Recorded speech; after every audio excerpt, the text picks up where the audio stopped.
Ladies and gentlemen, this is a warning. Thank you of all the suburbs around Detroit, Michigan. Oakland County comprises a majority of the northern section, encompassing 62 cities, villages, and townships. It is the second most populated county and one of the top 30 wealthiest counties in America.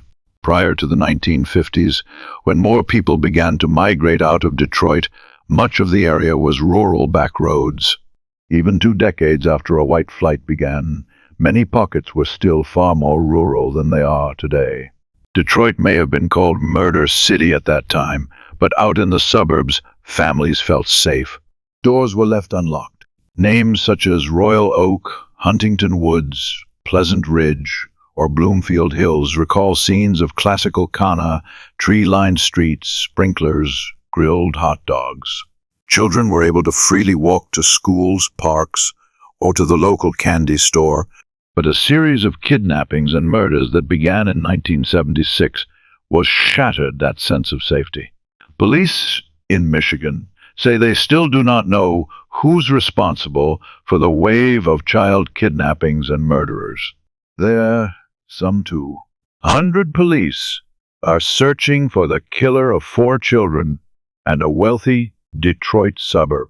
The killer methodically moved along the Woodward Corridor from Ferndale to Royal Oak to Berkeley to Birmingham.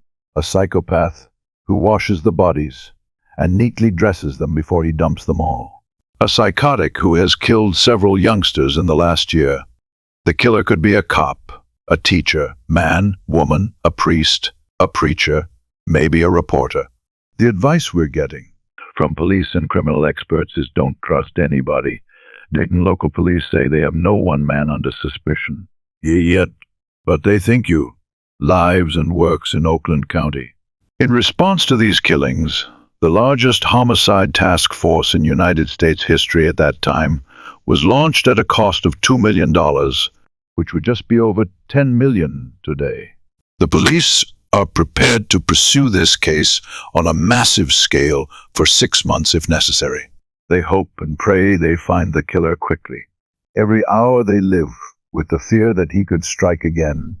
Despite almost 18,000 tips, thousands of interviews, and hundreds of polygraph tests, the investigation failed to arrest a single suspect in the murders. 80 detectives working on each ship, all of them looking for this man. To this day, a great number of theories exist on who was behind the snow killings. But an even more terrifying prospect is that what if the killers never stopped? What if someone in power was protecting them? In the years before and after these 4 children murdered, a startling amount of similar crimes occurred around the southeast section of Michigan, leading to the very real possibility that whoever the Oakland County child killer was, they're still out there. Goes on, I'm in San Francisco for the man known as the Zodiac Killer. There could be a serial killer in Chicago. The Oakland County child killer, Frankfurt slasher. 4 children have now been murdered. Has killed 5 that he's going to kill again. If team brutally murdered young women, the pattern is the same. One by one, the death gap started rising. A man in a mask robbed Hyde and stabbed stranger stuff. We lacked backs. It is highly unlikely that these women were murdered by separate men. Where will the killers strike next? The police can't answer who or why. That's the question that we'll never know. I don't want to live the rest of my life wondering if this person's going to be caught. I believe that there's someone out there that has knowledge, and he's probably still at large.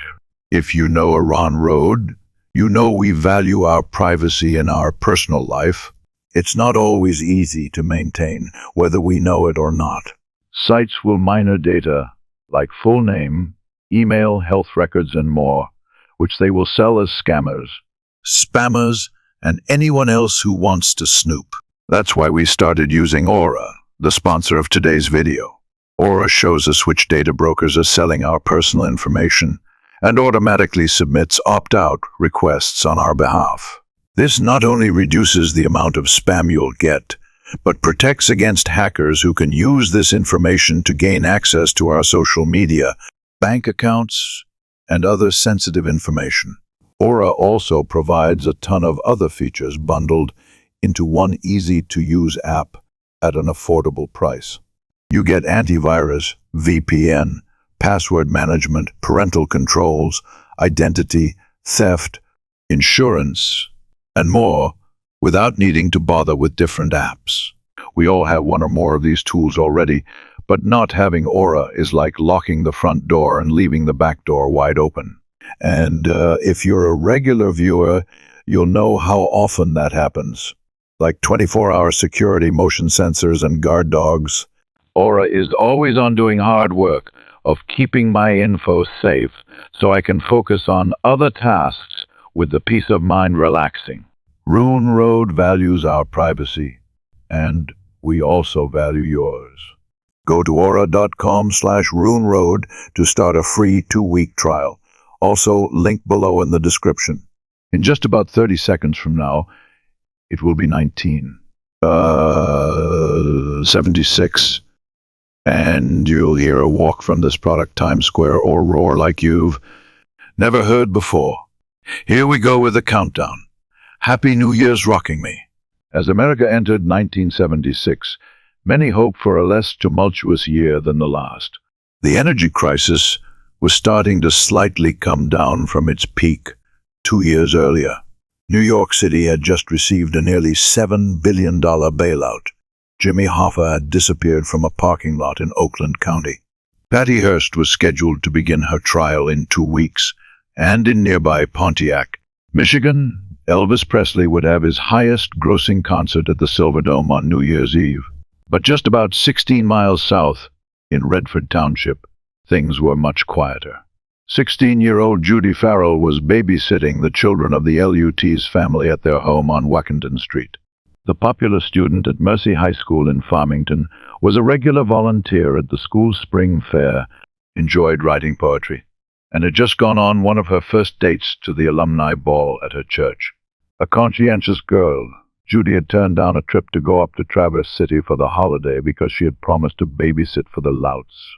It was around 3:10 a.m. when David and his wife returned to find Judy missing and their phone lines cut. When police arrived, they discovered a .22 caliber bullet had been fired into the ceiling of the home, but somehow the children remained asleep upstairs and had heard nothing. Just a few hours later, about a half-mile south in Lowell Valley Park, beside a hill, the body of Judy was discovered by some kids coming to sled. Someone had forced the girl to walk barefoot, and without her coat from the Louts down here in temperatures which are around 30 degrees Fahrenheit or -1 degree Celsius. The area she was found and showed signs of a struggle before she had been strangled to death. Just 3 houses down and across the street from the Louts. The Perwinkler family had also come home to find their son missing. 19-year-old Gary Perwinkler had complained of a stomach flu the night prior and said he planned to stay home.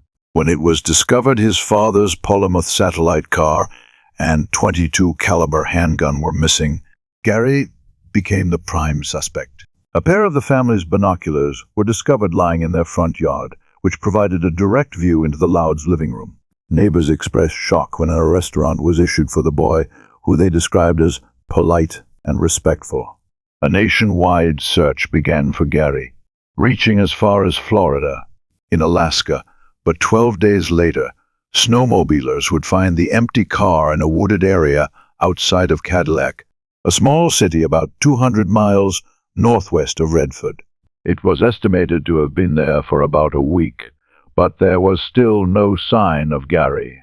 It was the next Monday when Cynthia Ray To-Do would leave the Roseville High School after the final bell rang. Though a friend offered her a per usual, Cynthia chose to make the short walk home, where she ate dinner with her parents and then walked to visit a friend's. Around 8 p.m., she would leave to head home and was last seen walking in this area along 11 Mile near at what that time was at Papa Joe's restaurant. It was the last time she should be seen alive. About 18 miles to the west lies the small village of Franklin in Oakland County, known as the town time forgot. Franklin would be the first downtown in the state to be designated as a historic district. Today, as it was in 1976, the population is just around 3,000 people. The main attraction in summer months is the Franklin Cider Mill, just north of downtown. Though it is closed during the winter, the road it sits on is still a busy one, even around 2 a.m. in the morning following Sathina's disappearance, when a driver would notice something in the slush of the road about 100 yards north of the cider mill. It was a naked girl. Disturbingly, police estimated that at least a few dozen cars had passed by without stopping, but either one vehicle pushing her a further 18 inches off the road, or someone had stopped and dragged her over before realizing she was dead, at which time they panicked and fled. The girl's nude body was discovered here along Franklin Road early this morning by a passing. When the Cadu family saw a news broadcast in the morning about the body found, they made the call. I just didn't believe it was her until I went to the morgue this year. I couldn't even hardly identify her. Oh, I knows. I want to get hold of a guy that did it, or whoever did it. Because I loved my sister. Cynthia's arm showed signs of being bound. She had been repeatedly sexually assaulted and then killed by a blow to her head that left a large gash. Only members say that even if the killer is never caught, he'll have to live forever with what he did. And someday, they say, he'll have to face the Day of Atonement. Someday. This is Robert Vetos for Roseville. 4 days later, the next murder occurred. It was the evening of January 19th, 1976, when 14-year-old Sheila Schruck was babysitting for the Riz. In family at this house on Feed La Road in Birmingham, Michigan, the city about 4 miles east of Franklin. Though she had recently lost both her parents to cancer and had moved into a brother's home on the other side of town, she was described as hopeful and bouncy. Birmingham is considered to be one of the most prominent areas in Oakland County, seeing its peak population of around 26,000 in the 1970s. Numerous famous people such as Tim Allen, David Spade, and Sam Raimi all grew up in this affluent area. While not far off the main Woodward corridor, Villa Road is quiet and dark when around 8 p.m. a gold Cadillac would glide to a stop. His driver would break into 3 nearby homes, 2 on Yosemite, and then the last a block down on Villa, where he would tie the owner up and steal just $5. He would next approach 1772 Villa and knock on the door, but Sheila knew better than to answer late at night while alone. As he broke in through the back, the robber would find her in the kids' playroom, force her to undress, and then sexually assault her amongst the toys. At some point, a police officer responding to the break-ins actually knocked on the front door as he was checking the neighborhood left, responded to another call. Also, at some point during the ordeal, a man shoveling snow off his roof nearby would notice the horrific assault and would stand frozen as the intruder fired 3 shots in Sheila's stomach, then steal some jewelry and a revolver. The entire time from the first break-in had been just 40 minutes. In the chaos, as police and neighbors responded to the shots, the killer would slip out the back, mingle in with the crowd to see what was happening, and then calmly head back to his cock, slipping away into the night. The next thing I knew, her voice was saying, "Don't move or blow your brains out." So I froze, and he told me to freeze. So I froze right there, and came over to me and told me to bury my face in the pillow, and then he covered me up with a blanket, asked me where the cash was, and I told him there was any cash. Footprints here in the snow on the steps, and fingerprints here on the doorframe, are among the ale evidence uncovered by the State Police Crime Lab. Right now, they're looking for a man believed to be anywhere from 19 to 25 years of age, 5'10" to 6 feet tall, very slender, with a prominent nose and dark, long, wavy hair.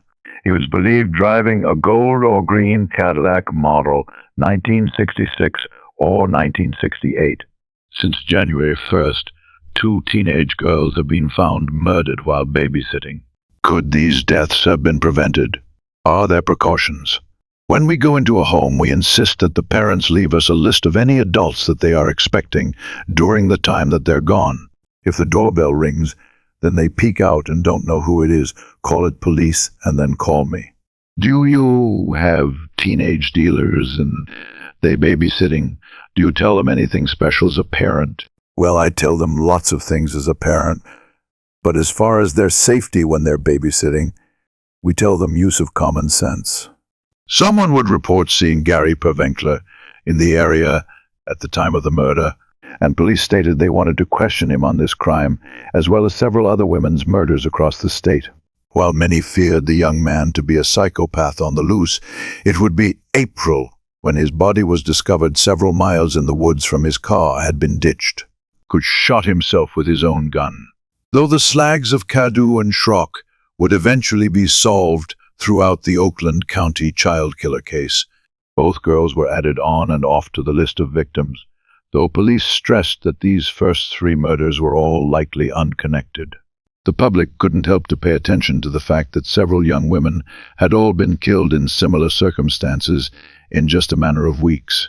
But 2 months prior to Pervenkler's discovery, and just 1 month after the last of the so-called babysitter murders, another death in nearby Ferndale would usher in the nightmarish beginning of the Oakland County child killer. Situated in the southeasternmost part of Oakland County, the city of Ferndale juts up against Detroit proper.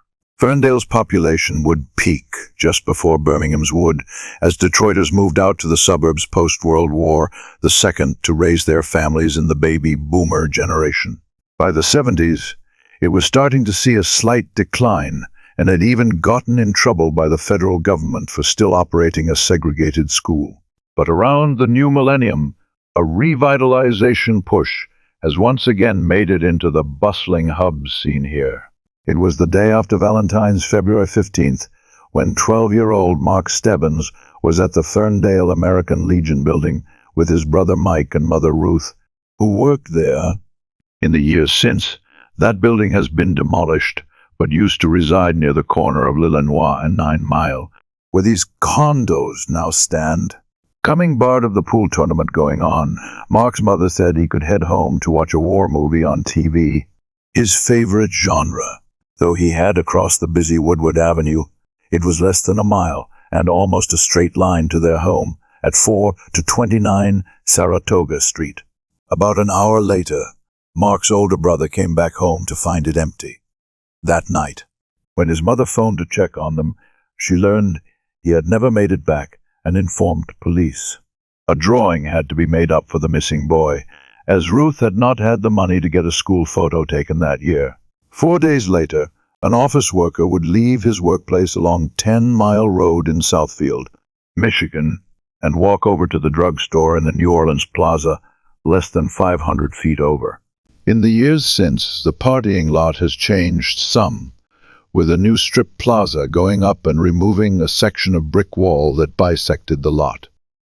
But it was just beside the area where a partition for a dumpster was that the man noticed what he first thought was a mannequin. It was the body of Mark Stevens.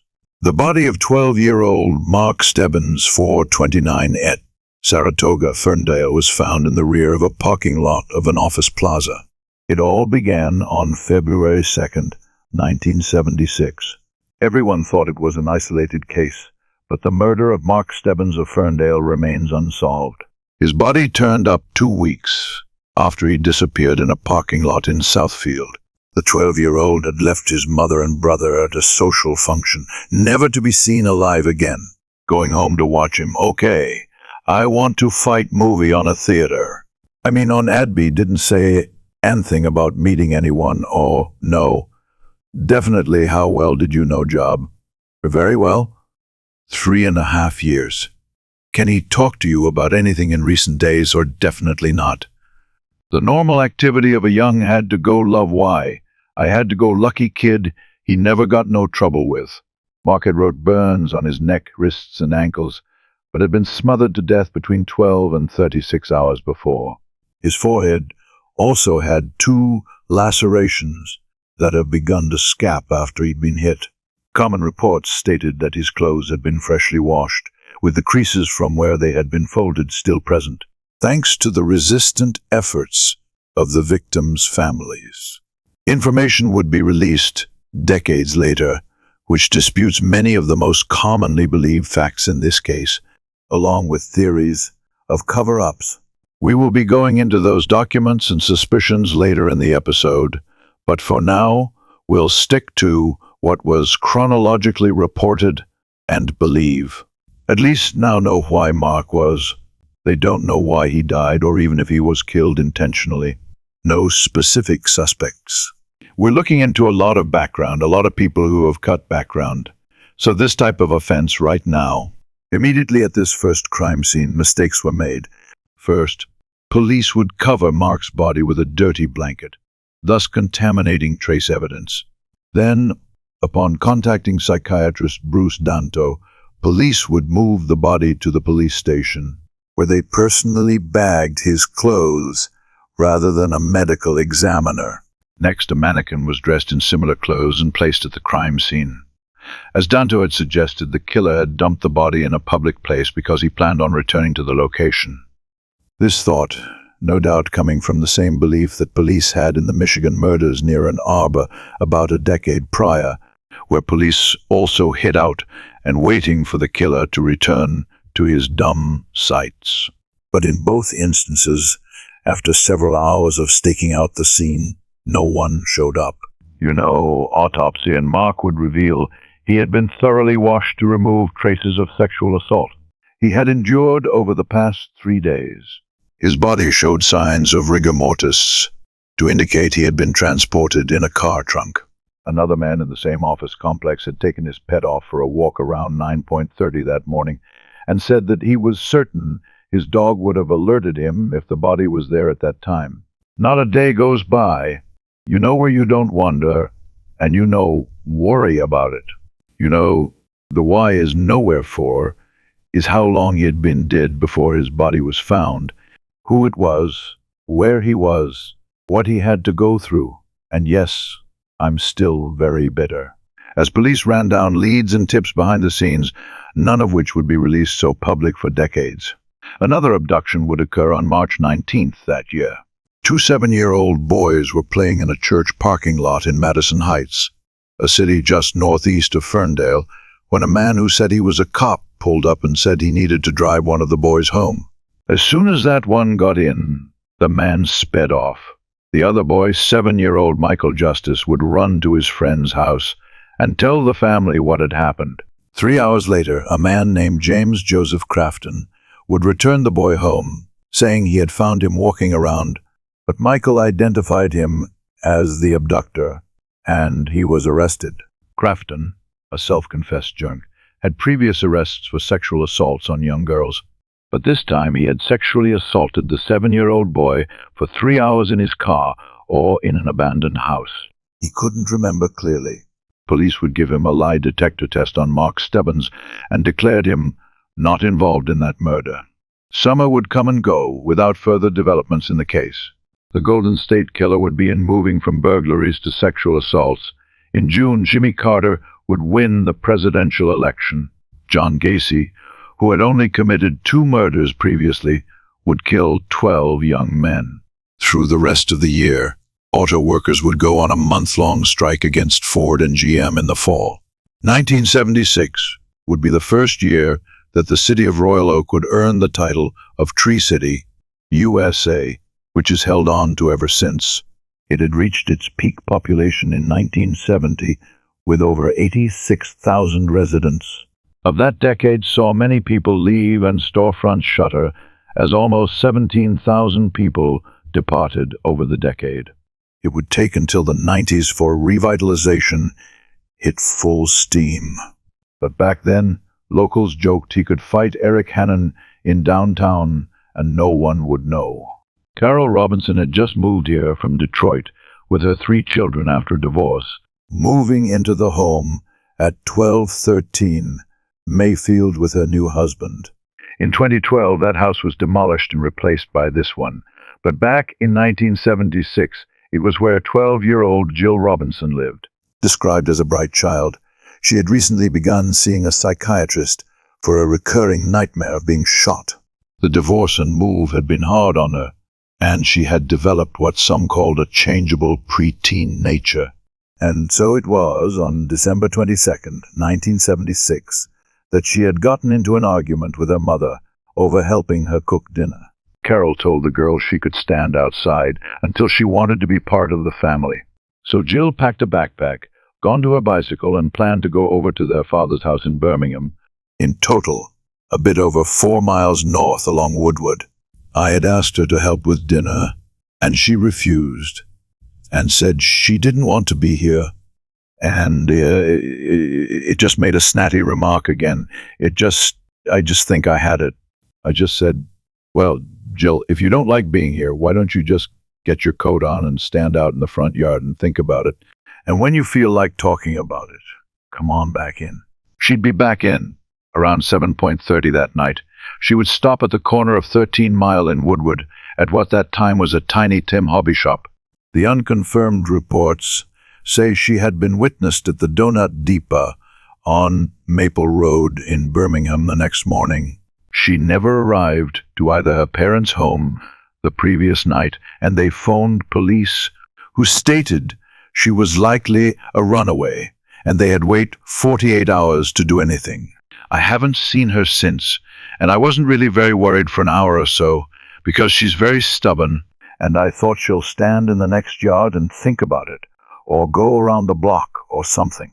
And then I thought maybe she went to visit her father, and so I wasn't very concerned for a couple of hours. And then I got in the car and drove around and tried to find her, and that's when I called the police. She hadn't done anything like this before. Mrs. Robinson is especially worried because today, Christmas is something that Jill was really looking forward to. She had saved enough money from her allowance to buy gifts that still remain unopened. This is Troy, Michigan. Unlike Royal Oak in the 70s, Troy was rapidly growing, practically doubling its population into almost 70,000 people over the decade. Up to the 1950s, much of the area was still a rural farmland. Today, it is the largest community in Oakland County, with Interstate 75 providing a major thoroughfare between Detroit, Pontiac, Flint, and up north. Who was around E45M on December 26th that year, when a man heading back home after the holidays noticed a patch of red snow just north of Big Beaver Road on the northbound lane? It was Jill, from Royal Oak. Jill Robertson, 12 years old, was missing. She ran away after a fight with her mother. No one knows anything about the person she met on that adventure, only that that person is a killer. And 4 days, it was the day after Christmas, her body turned up in Troy. She was dead of a shotgun blast of the head after placing her in the snow just past the now-moved I-75 sign. Her killer had blown off the left side of her head with a shotgun. Yet again she was fully dressed and cleaned. Her backpack was still on her, with everything minus 2 books she had packed. Also, yet again, police failed to call crime scene investigators to the location, thus losing a lot of possible evidence. It was noted that where she was dumped was just across a field from where the Troy Police Department was. Her autopsy would say she did not show signs of sexual assault, and a tampon she had purchased was still inside her. Though it would take them some time to link Jill with Mark Stebbins, it was apparent she too had been taken care of prior to her death and had been washed. It has been theorized that Jill could have been smothered as well, but it was either so allied when being placed, or due to her backpack being on when she was set down, some air escaped from her lungs and made a gasping noise. Whichever the case, it is clear her abductor had no intention of letting her live. We don't have any information as to the dead. At the tone we haven't been able to come up with any leads as to her whereabouts, even for 1 minute of the time. I wish she was gone from the home. Certainly there's evidence that she was kept clean during that time. The medical examiner said her body was exceptionally clean. Family members would clean out Jill's bedroom and give her still and wrapped Christmas presents away. A few days later, Jill's purple and chrome bike would be found behind what was then the Valentian Lieberman law offices, just a few blocks away from the Robinson home. It would later be learned that the bike had been originally left by the Tiny Tam hobby shop well. Some other kids had found it and read in it here before ditching the bike. Just a few days later, another girl went missing, sitting between Birmingham and Royal Oak along the Woodward Corridor. Berkeley was a small city of around 20,000 people. When the new year of 1977 was rung in, it would be ranked as the 28th best place to live in the United States money-wise due to its small-town feel and easily walkable downtown, which stretches along 12-mile perpendicular to Woodward, 1 block north of 12 Mile. Deborah Ashcroft lived at this home on Gardner Avenue with her 4 children. Deborah never allowed her children to cross 12 Mile as it was too busy, but on January 2nd, her oldest daughter, Christine Halleck, she was bored and asked if she could walk to the 7-Eleven to buy a magazine. The 10-year-old was described as a quiet, nice child. She liked watching television and idolized singer Donny Osmond, who she had several pictures of taped in her room. She still believed Santa Claus had brought her a toboggan in records this Christmas, as she had done some chores earlier. Her mother relented, but only if Chris was sure to use the crosswalk. During a 3-block walk to 7-Eleven, which sat just across the road from where Deborah worked at Hartfield Lanes, around 3 p.m., Christine went into the bowling alley and chat with one of her mother's co-workers for a few minutes before crossing the street into the 7-Eleven, where she purchased a teen magazine, candy, and a soda, as confirmed by the store clerk. But after leaving the store, she vanished. This time, the entire city went on a high alert. News was awash in reports of Chris missing, and was feared the same person had abducted her. Neighbors would pool money and even offer to mortgage their houses to raise $17,000 in case a ransom don't came in. The local spaghetti factory held a Christine Halleck Day fundraiser. The money is being used for war-tran apprehensions of persons or persons who are holding Christine. If it's not used, within a year, if anyone should ask you, the money will be turned over to the city of Berkeley, very much well-current profession against children in the city of Berkeley. And this is Chris's family, Specious Scry. Thank you very much, and good luck. I think it's worthwhile. We have to find the girl. We need information to find the girl, no matter what the situation is, and that's why I'm here. I think this is the only way we can do it. It will be a week tomorrow since Christine Mahalik disappeared while coming home from this store. In those 6 days, the community has come to realize that a missing child in this area is not merely the problem with the parents. Most of those out collecting funds today have families also. Within 24 hours, police had stated they searched the entire city, every possible vacant house, garbage bins, parking lots, and more. No signs of Chris were found, but you're believed that she was taken out of this immediate area if she was kidnapped or abducted. I'm pretty well convinced that she is out of the city. If she was abducted, yes. The station was flooded with hundreds of tips, 80% of which were said to be obscene calls, and multiple times someone phoned saying they were Christine, which would turn out to be a hoax by a 14-year-old girl. Everyone was tense. At Patton Gill Elementary, where Chris attended 5th grade, another child went missing and a huge search was formed. This time, the girls found outside the school 20 minutes later, where she was looking for her older brother, Patton Gill. In all local schools would grill into their children not to uprights from strangers and write the license plate down of any car they thought was following them. Parents lined up outside schools to pick their children up. No one was allowed to walk home. I'm shocked and terrified. It's a terrible way to live. I think, I'm very saddened because children, you're afraid to let them have any freedom anymore. And most of all, I'm upset because my children are very frightened, and I don't want to be outside alone anymore and won't come to school alone. And I think that's the worst thing to grow up, being distrusting. We're worried about whose child might be the next victim. Everybody is, and people are afraid. 2 other girls would go missing from River Rouge City, south of Detroit, but would phone their parents 3 days later, telling them they had voluntarily left with 2 men. Southfield Police would coordinate a joint effort between all police departments involved in the Robinson and Halleck crimes to avoid duplicating efforts. An office space below the Northland Mall was rented out to contain the operation, which at this point was still uncertain if Cynthia could do Sheila Shock and Mark Stebbins were related. 19 days after Chris went missing, on January 21st, Jerry Wozni, a USPS mailman in Franklin Village, would turn onto Bruce Lane, about a mile from where Cynthia had been dumped in the road a year prior. Today, houses line both sides of the street, but in 1977, the only homes on the road sat at the very end. Jerry was a bit of a junk collector, so when he was approaching about the middle section of Bruce Lane on the eastern side, he spotted something blue in the snow and stopped to see if it was something worth picking up. But as he approached, he realized it was a hand protruding from the fresh snow. Residents on Bruce Lane would not be getting their mail day. A 10-year-old girl looking 18 days found lying in a snowbank, suffocated.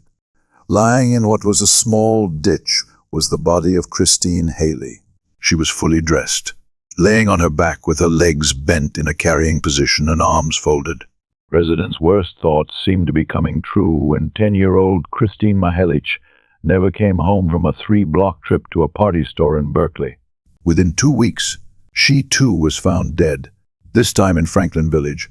With Christine's discovery, state police announced they would be forming a task force immediately to get a full-scale probe on all 5 unsolved child killings.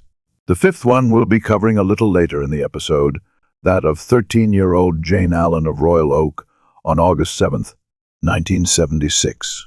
This morning in the Southfield Police Departments, a task force was formulated, where approximately 35 detectives from the following departments participating: Troy, Ferndale, Southfield, Berkeley Well, of Bloomfield Township, Birmingham, Oak Park, Franklin, Oak County Prosecutor's Office, Oakland County Sheriff's Department, Michigan State Police, and the FBI. These 35 investigators from those agencies have formed a task force primarily to investigate and solve the Mahalik homicide. The pattern is the same. A child 10 to 12 years is abducted and kept prisoner, in some cases as long as 16 days. The child is then killed and the body dumped in a street. Information is out there and we're trying to coax somebody to come forward. You've got to catch that man because it's only a matter of time before he does it again. The public was tense. A man driving his son to school was surrounded by police. Another man who approached a paper boy, he was arrested, and turned out he was just trying to ask the child to deliver a love letter to his girlfriend. PTA groups handed out placards of 2 hands in red for people to put in their windows. This was to tell children in trouble they could come to that house for help. Kids, on the other hand, were still seen hitchhiking up and down Woodward Corridor. None of them thought it could happen to them. The medical examiner initially stated he had found semen inside of Christine, but when state investigators assessed the evidence, they said they found no such thing, nor had she been sexually assaulted. Chris's mother also disagreed with the finding that she had dressed herself, staying. Chris never tucked her pants into her boots or tied her blouse behind her, which was how her body had been dressed, though it was at first speculated she died from exposure. Medical examiner would eventually rule she had been smothered to death.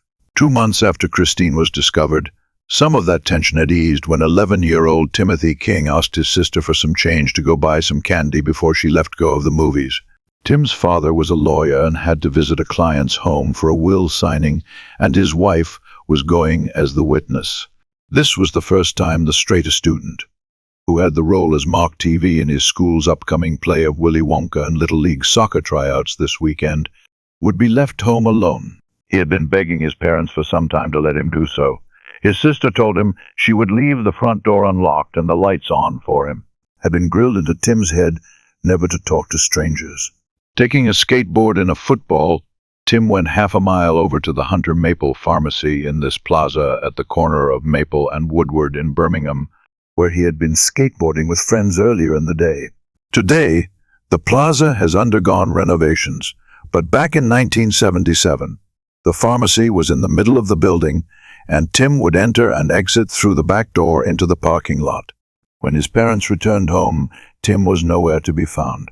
After each of his 3 siblings all returned home without Tim, they had found the police at age 11, worthy 63 pounds. This is Q Port of Lake at Tim, at the 11:31 hours.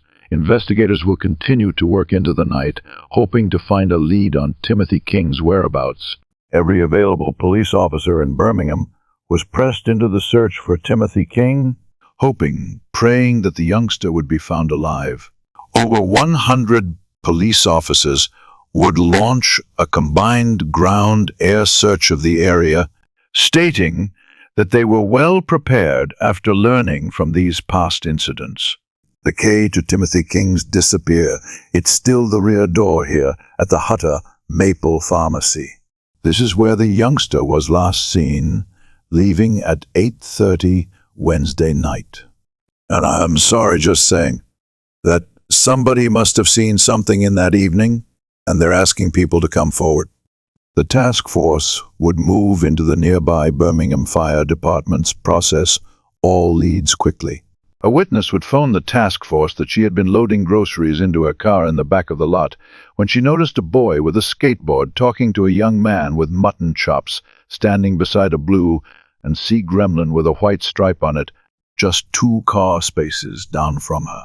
It was wearing a rust-colored sport jacket with dark pants, a soft-spoken, and has dark brown hair cut in a shag. We believe that he's driving a late model blue gremlin with white wall tires, perhaps the most serious blunder yet. This tip somehow turned into the suspect was driving the gremlin.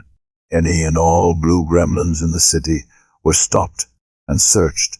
Officers on the road are keeping a sharp lookout for the blue gremlin wanted in connection with a killing. This computer printout sheet represents just a portion of the blue gremlins the police have been checking out on the Timmy King case. I've really been worried about it because I work in Oakland County and I'm in downtown Birmingham a lot. I get some strange looks. You mean people driving my look at your buddy? Yeah, they look in the car to see who's driving it. And when they see it's a girl, they usually, just say, oh, wow. So my girlfriends came over one night, and they said they saw a man out there looking in my car. I came out off of work one time, and there was a guy looking out in my car. But that was it. You do get some strange. Look, yeah, the only problem is that the gremlin was not the man's car. After his brothers returned home the night to learn of Tim's disappearance, they retraced his steps to Hunter Maple Pharmacy and would recall that the blue gremlin was still parked there. Weeks later, another woman would come forward to police that the gremlin in question had actually been hers, but she was too afraid to come forward sooner because she was having an affair with a man in an apartment nearby and didn't want it known. She was in the area. The original tipster had stated the man was only standing near the gremlin, not touching it. Another man who was a car designer stated he saw an older, overweight man sitting in a dark-colored Pontiac Le Mans nearby, backed into a spy as though he was watching the interaction. The blue Pontiac Le Mans was the vehicle seen on I-75 the night Jill Robinson was dumped by a witness who said it was pulled over to the side of the road. As they drove by, it pulled out, but would park again after they passed. The witness was positive of the vehicle because they used to own one. They also said it had some damage to the left rear near the tail light. In Christine's case, police know the bumper and parson of a 1971 or 72 Pontiacs.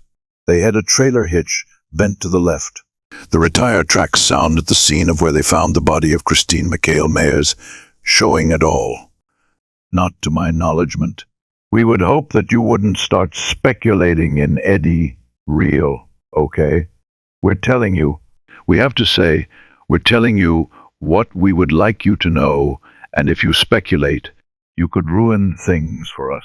Even today, the blue gremlin is still an iconic piece in this case, such as in 2013 when one was discovered buried in what at that time was an empty field in Grand Blanc Township, not far from I-75 outside of Flint, Michigan, where this subdivision now stands.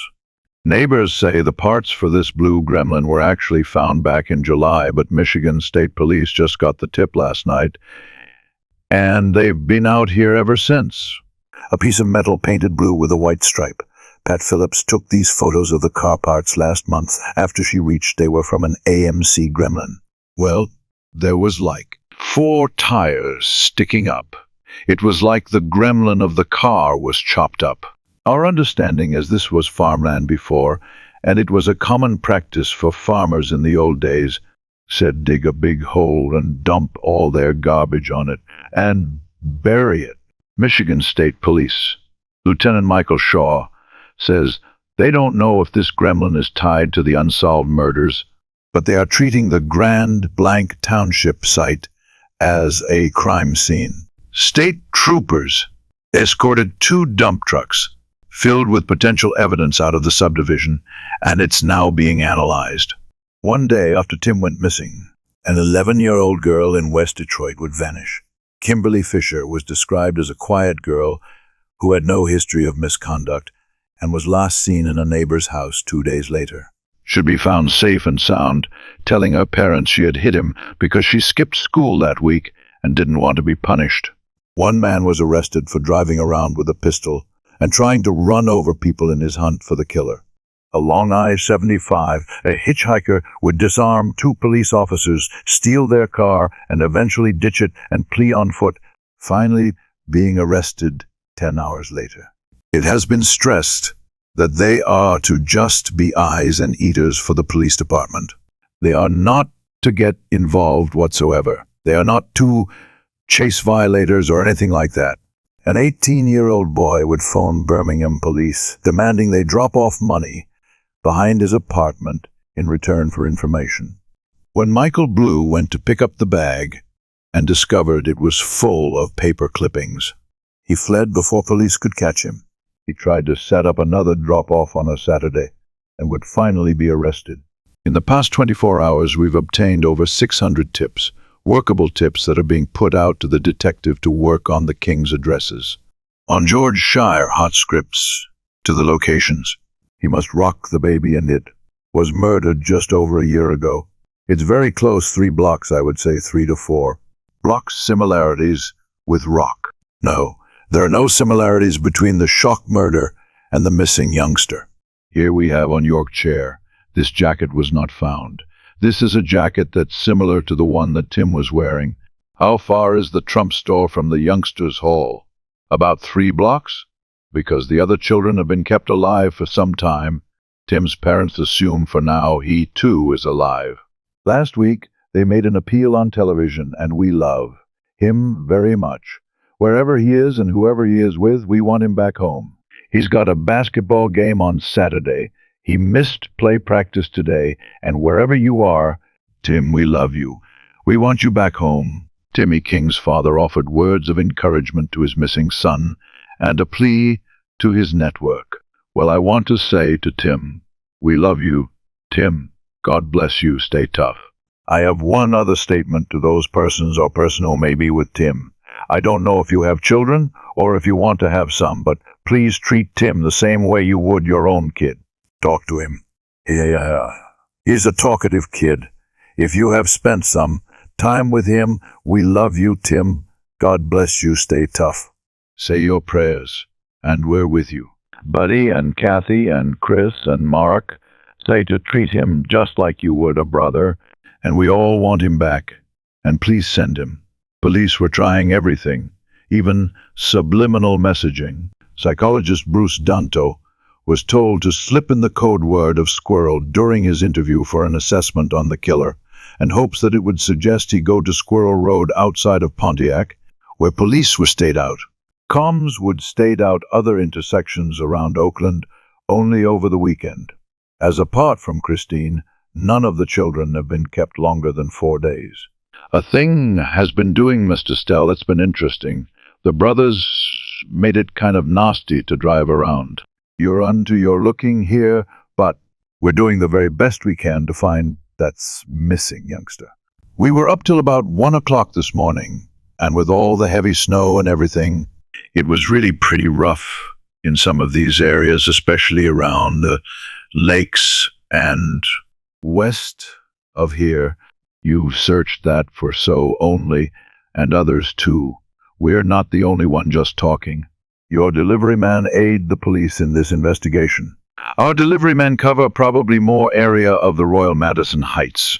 All this area every day, day in and day out. They're on the street 5-6 hours a day. They should put anything out there. They should be able to see as well as everybody. They hit every house, all the people. My husband works on the Royal Police Department, so they worked till 4 o'clock this morning. He was on the afternoon ship. Well, come through 34. The number to call if you think you can help is Lincoln 1365. Old Marion King. Tim's mother would have a letter published in the Sunday papers pleading for him to be released so he could come home and enjoy his favorite meal, Kentucky Fried Chicken, followed by 8 Oreos and a glass of milk to dunk them in. But as Monday arrived, nothing had turned up, and 200 of the 300 officers assigned to the case were called off that day. The news reported that on Wednesday, the 23rd, at 10:30 p.m., next door Wayne County would also be placing cars on the stakeout. Livonia, Michigan, is in the upper west corner of Wayne County, of which Detroit is a part of. Livonia, too, had reached U.S. peak in 1970, with over 110,000 people living in it. In 1976, the city had purchased 1,808 of land near the intersection of 8 Mile in Newborough to begin development of a park and historic village. But a mile and a half to the east, at the intersection of 8 Mile Gill Road, things were more desolate, with Gill still being a dirt road.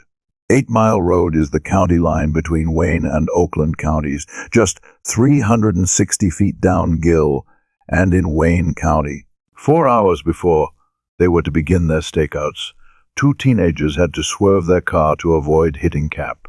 As they slowed down, their headlights bounced off a red jacket in the muddy ditch.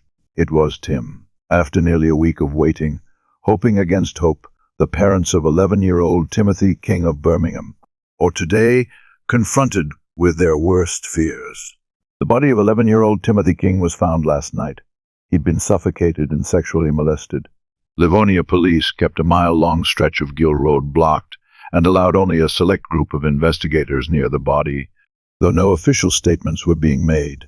The red jacket Timothy King was wearing when he disappeared and could be seen from the roadblock. The police began checking license plates and cars going both directions on a mile-long stretch of 8 Mile Road in hopes that his suspect would return to the scene. As part of the routine, Oakland County deputies stopped and searched several people, but turned up nothing. Do you have any reason to believe that the suspect might still be in the area? Nothing specific, no.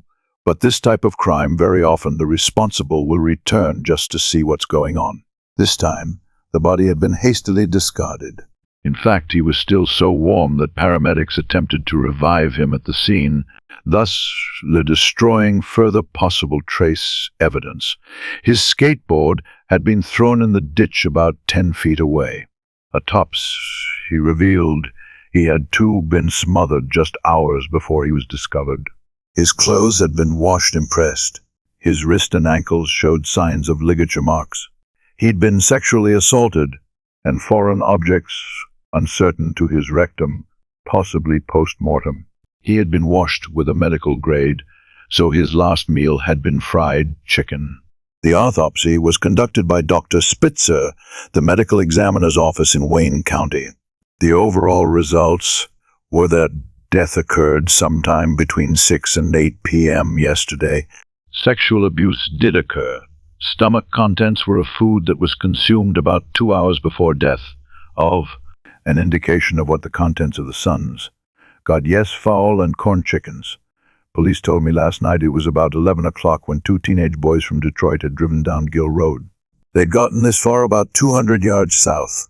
of 8 Mile Road. They spotted the body of Timothy King. They went to that house back there another 200 yards and told their story to Lester Davis. Well, the cat was out at 10:30, about a half an hour before this whole thing occurred. And then the boys knocked on the door and they said they saw the cat. These two young fellas came a-pounding on the door and said that there's a dead boy in the ditch, and they were all shook up. And then I began to get shook. Up, went down there, and there it was. So that was it. And so I came back in the house, and I don't think the body had been there any more than an hour before. The cat let the boys know that it was there, and they knocked on the door, and I called the police and all that so-called bit. I still feel the most important aspect is the investigation and get this animal off the streets.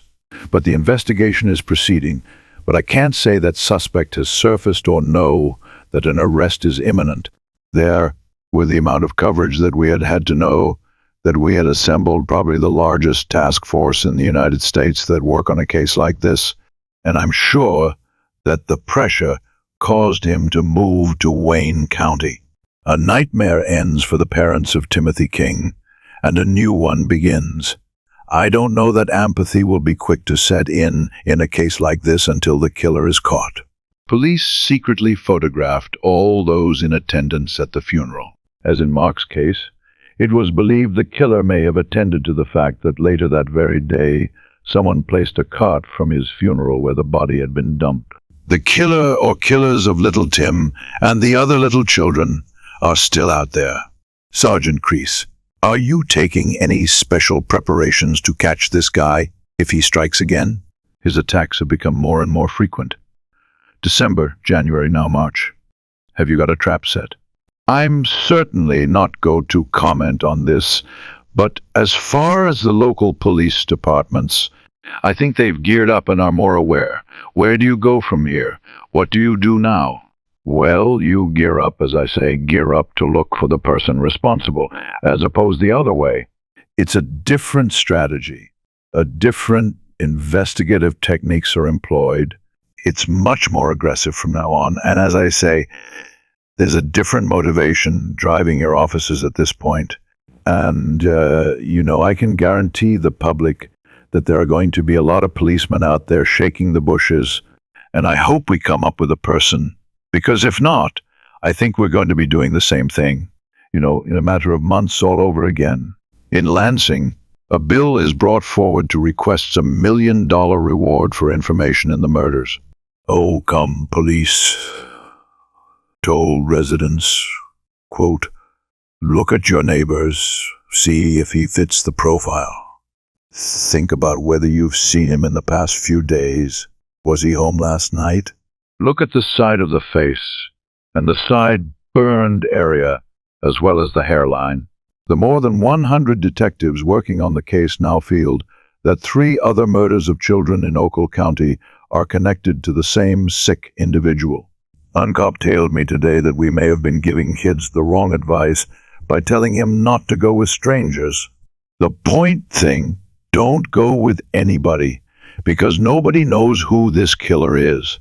168 detectives would be reassigned to the Oak Case Task Force, which now was moved to the nearby former Valleywood School, which had been closed due to a dwindling population. The high-for-the-man police say murdered the 4 children escalated today. The FBI calls it the largest crime task force ever assembled. The staff moved into bigger quarters, from a small fire station to a vacant school. You feel the task force here will be instrumental in catching them? I'm sure it will. This is the only way to go as far as I'm concerned. We've got a lot of people. We've got 7 phones now in the tip room, the tip processing. This center is serving 2 purposes right now. One, of course, to find the murderer of Tim King, Joe Robinson, Christine Mihalik, and Mark Stevens. The other purpose, he thinks, is to prevent another name from getting on that list. Some of these volunteers have been here since 5:30 this morning, the phones which ring every 3 seconds, and each time the phones ring, they hope that it will be a tip that will lead to the capture of the child killer. Today, The school has been expanded and reopened as the Beverly Hills Academy, but the day after Tam was found, the school's commandery into the most extensive homicide task force up to that day in United States history, with a grant of $341,000 approved effective immediately.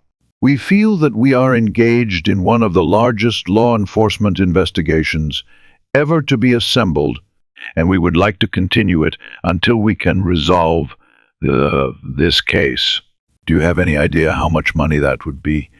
We are presently working with people in the LAA program to adopt the monies and the grant application. It would be necessary. You have no estimatably you're asking for this. It would be a considerable size of money.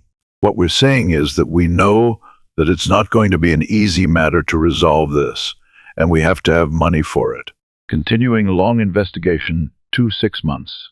The Birmingham Police Department would serve as the base to collect all tips, both via phone and walk-in, which were then assessed on priority level and organized by community where they were based in. Next, they would be transported to the task force at the school, which also had a tip room to handle the overflow of tips the station could not handle. We want to know if they have a name of an individual, then if they have a license plate number of a vehicle. These are things that are important. And then why is this person a suspect in their mind? All of this information is written down in one of our tip sheets. These tip sheets are then evaluated here and given a priority. For instance, if we get a very hot tip, it will be immediately given a tip number called down to the command post, and a team of 2 detectives will be assigned to follow up immediately on that particular tip. So-called just noted the effects of fear was having on children and their parents. Dear newsman, I hope that you find the unknown killer that keeps killing every little kid. Have good luck. I am a 9-year-old girl from Tecumseh, Michigan. I am a little girl that has nightmares at night when I try to go to sleep. Kids woke in fright, afraid the killer was under their beds or clung to their mothers constantly. Older boys began displaying violent and explicit role, playing fantasies of what they would do if they caught the killer. Milk carts, T-shirts, and restaurant mats all featured warnings to children and not to talk to strangers. Jobs were lost in neighborhood friendships, shattered due to people reporting each other. The kidnappings have taken place within a 5-mile radius in affluent suburbs north of Detroit. As a result, many children who used to walk to school are now being driven by their parents. I do only live 2 blocks from the school, but I fear even that short distance for his protection with what's been going on in our community. What is your children's reaction? Are they afraid, or do they know really what's going on? I don't think they really understand. They know the boys are missing, but I haven't made it scary. Yeah, there's one discussion, and my eyes open. The kids are really scared. Yeah. So car staff's in front, and they'll start running because they can know. My kids aren't playing out. They're with me all the time. The story called Don't Go With Strangers is in a new booklet, Junior Chamber of Commerce. Organizations have made available to public schools here in the northern Detroit suburbs, where 4 children have now been murdered. Police say by the same men, a person they theorize all 4 children first thought was a friendly stranger. This person is a trusted individual that could be a public official, could even be police people. The children are going along, and for some reason they're not musician. In the 13 months since the first murder took place, children have been warned repeatedly to be careful here at the school. Well, the last murdered boy attended. They walked to class in groups this morning, and they didn't get off one yellow bus until a teacher came to accompany them inside. School officials say all these precautions are necessary, but they're also concerned what the emotional impact may Beyond the children's, I know that there's been reactions where children no longer wish to sleep in a bedroom alone. Describing the world as a terrifying place can be damaging. What we need to do is to describe the world as a place that has realistic dangers. And while school officials want too much talk to children about avoiding strangers affects them emotionally, police are talking tough. The person who is doing this, we believe, doesn't come across as a stranger. He's not perceived as a stranger. So the message said to the children is, if you don't know this person, engage in no dialogue at all with him. Period. On April 4th, psychologist Bruce Danto would receive a letter from a man who only identified himself as Alan. Inside, the poorly spelled letter stated that Alan was being kept as the slave of his roommate, a man named Frank, who had met in Vietnam where he got medals for killing children. When he returned stateside, Frank had gotten angry that Vietnam vets were being swept under the rug, and in retaliation, he began to kill children to get back at society. While Frank went to work, Alan watched the kids in their apartment in Detroit. The writer asked Dano to use a code phrase to contact him, which he did, and on April 10th, he phoned Dano, telling him to meet at a bar where he would provide Polaroids as proof if Dano brought a letter of immunity from the governor. Alan never showed up. A tape recording of him speaking would eventually be broadcast on the radio to see if anyone had recognized the voice. The only calls they received were people concerned about hearing the minute long, frantic voice on their radio. While initially investigators declined the help of psychics, in May, they caved and brought one to each of the abduction and dump sites, where he said he got the impression of an Irish setter barking, that smell of baby powder, and a person crying. A team of anthropologists and mortuary science professors from the University of Michigan and Wayne State University would form Project Ritual to learn if there was any occult significance in the murders. As the winter of 1977 arrived, at least 6 reports came in of a man matching the composite sketch, trying to pick up the boys and girls around Oakland County, but all of the children were able to flee to nearby schools or houses. Was it the Oakland County child killer, trying to learn more victims? Or was it other perverts? As with the cases of Cynthia Cadio and Shishak, the task force would identify several other prior incidents that they looked into as related. The first case that seemed to display characteristics that would become the calling card of OCCK dates back to September 29th, 1972. Elaine Serra arrived at South Lake High School in St. Clair Shores, a northern Detroit suburb just below Roseville. As it was a rainy day, she planned to pick her daughter up and take her back home to babysit her 5-year-old brother.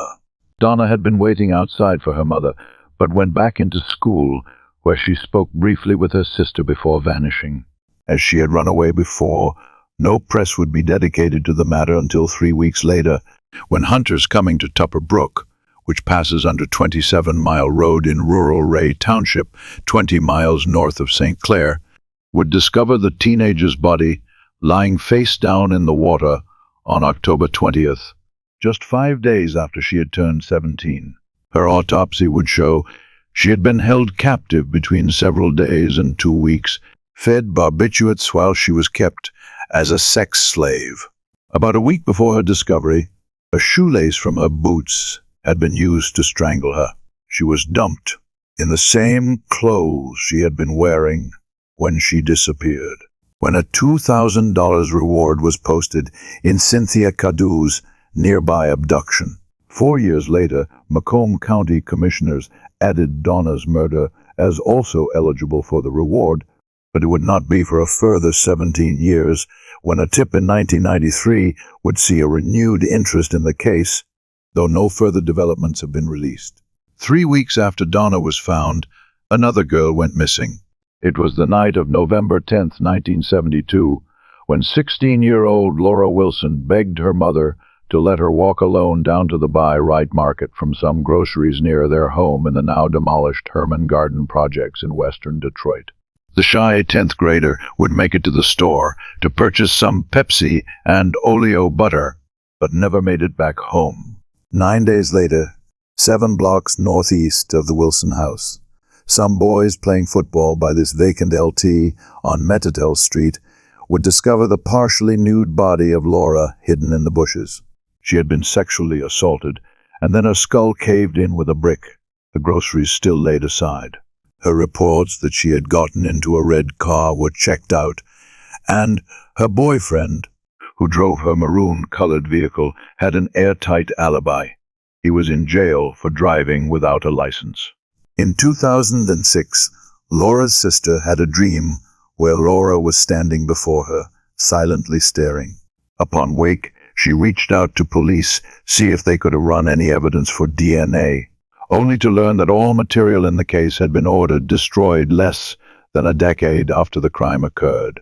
Short of confession, Laura Wilson's case will never be solved. Another case with almost no information released is the abduction of 13-year-old James Davison. It was June 22, 1974, when James was riding his bicycle to a friend's house in Detroit's Lincoln Park neighborhood. When he came to the intersection of Morrison Porter, someone would kidnap him. 4 days later, James's captor would strangle him, leaving his body lying face down in an alley somewhere in Oakland County. Miraculously, though James survived, it was noted he suffered brain damage from the strangulation, and if he was ever able to provide any information about his captor, it has not been released to the public. 7 months before the babysitter murders of January 1976 began, it was Friday, May 9, 1975, when 11 and 12-year-old cousins, Scott Hardy and Mark Mellendorf, left the Mellendorf home to walk a half-mile down the road to go fishing at Toddy Lake in Goodrich, Michigan, a small area just southeast of Flint, and about 2.5 miles north of the Oakland County border. When the boys did not return home that night, Mark's mother called the police, and a search was launched. The following morning, on the wooded south shore of the lake, the first boy's body was found. Scott was in his underwear, and his knees and elbows were sticking up out of the mucky water by the shore. 50 feet away up a small hill, they found Mark. He was hanging from a tree branch by his own shirt. Both were believed to have died via strangulation, and police were unsure if one of them had been sodomized. A receipt from a store in Flint was found on the ground near the crime scene. The caretaker of a nearby campground stated he saw the boys fishing around 6 p.m., while other reports indicated seeing them speaking to what appeared to be 4 people in a red Chevrolet around midnight.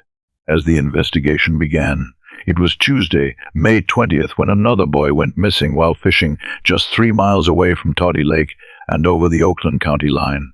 15-year-old Jeffrey Walters would ride his bike down the road, park it around here, and walk to go fishing in Kearsley Creek and the small village of Ortonville on Tuesday, May 20th. When he did not return home that night, he was reported missing. The search party would find his partially clothed body hidden in the dense brush along this small 30 feet off of Kearsley Creek, less than a half mile from his own home. He had been strangled and sexually assaulted. Upon learning that his son had died, James Walters would suffer a non-fatal heart attack. Police stated they are investigating the crimes, as Wings and nearby summer camps stated. They were posting guards on the grounds. Yet again, descriptions of a group of 4, 2 white men, a woman, and 1 African-American man were seen in the area at the time Walters was killed. Around 2 weeks after the Toddy Lake double murder, police would charge 17-year-old Kenneth Nard in the crime. Nard was a high school dropout from Flint who was turned in by his other 3 friends, who stated that he disappeared for a while on their fishing trip to Toddy Lake, returning 90 minutes later with wet trousers and the 2 cousins' missing fishing poles. He would confess to the Toddy Lake murders, but refute the Ortonville murderer, nor could evidence be found to link him to that crime. After a weeks-long trial, Kenneth Nard would receive 2 life sentences for the murders of Scott Hardy and Mark Mellendorf. It is important to note that Nard was just over 100 pounds confessed before he was read his rights, had a severely low IQ, and the jurors comprised of entirely middle-aged whites, leading many to doubt his guilt. Meanwhile, 23-year-old Navy veteran John Schra had been arrested at the end of 1975 for the Walters murder after he attacked another Ortonville boy with a golf club. He would confess to murdering Walters and receive a life sentence, for which he is still serving. Kenneth Nod would be paroled in 2024. While these cases all more so similarities to OCCK, it is only in recent years they have been publicly speculated as linked. But the murder of 13-year-old Jane Allen would be on and off, placed on victims' list. At the time of the murders, it was August 7, 1976, when the Royal Oak teenager would leave her home on Guthrie Street and head to nearby I-75 to hitchhike to her boyfriend's house in Auburn Heights. His mother would offer her ride back home, but Jane declined, preferring to hitchhike. She never made it back, as Jane had run away from home 5 times before. Yet again, her disappearance was not taken seriously. 5 days later, over 200 miles south, Miamisburg is a small city just below Dayton, Ohio, about 3/4 of a mile south of the Linden Avenue Bridge. The body of Jane would be found floating in the Great Miami River. She'd be identified via a note in her pocket that had directions to her boyfriend's house. Her arms and legs had been bound, and torn shirt was around her neck. The autopsy would conclude she had died from carbon monoxide poisoning, likely while being kept in a car trunk. 2 separate witnesses would come forward that they had seen Jane with 2, quote, hood-type men along the Ohio 7 to 25 highway. Ohio would work with a task force on Jane's murder, but today it is believed her case is related to a biker gang, though no one has been arrested. 10-year-old Valerie Bishop was playing the front lawn of her house in the Barton-McFarland neighborhood of West Detroit. February 1st, 1977, when her mother asked her to go to a nearby party store for her, but she didn't send the child alone. 4 other kids were in her group, a large enough number feels safe. But when she got back home, Valerie realized she had forgotten to buy milk for her cereal, so she went back alone. Christine Halek had just been found less than 2 weeks prior, so when Valerie did not return home that night, the girl was reported missing. That evening, police had entered into a vacant home half a block away that connected Aurora Street via alleyway, but it would not be until the following morning that someone would spot a gloved hand protruding from a snowbank of the alleyway beside what at that time was the abandoned house's garage. Blood had been spattered on the garage side wall after someone had apparently hit the child on the head with something like a board. After sexually assaulting her, her attacker would stab her 3 times in the stomach. The milk she had purchased laid aside her. The similar murder of Laura Wilson had occurred 2.5 miles away, and police were quick to know, but they did not believe Valerie's murder related to the Oakland serial killings, but that they were looking closely at it this time, and arrest would come just 2 days later. 30-year-old college student Moses Potter lived in this duplex on Aurora, just behind the Vega home. Valerie had been attacked in, and her path to the party store would have taken her directly in front of his house and into the alleyway. Potter was a former police officer who had been fired in 1972 for disciplinary issues, and it was suggested to him to seek psychiatric help. While searching his apartment, police would find blood-stained blue pants, the same color that a witness said they saw an African-American man wearing in the alleyway shortly before Valerie's murder. At that time, tests could only show that the blood was the same type as Valerie's, but without any further evidence, the Eastkins Potter was dismissed without prejudice, meaning he could be tried again. It was September 1, 1978, when 7-year-old Brian Chisehone went out to play with friends in Mount Clemens, Michigan, a city just north of Roseville, along the shores of Lake Erie.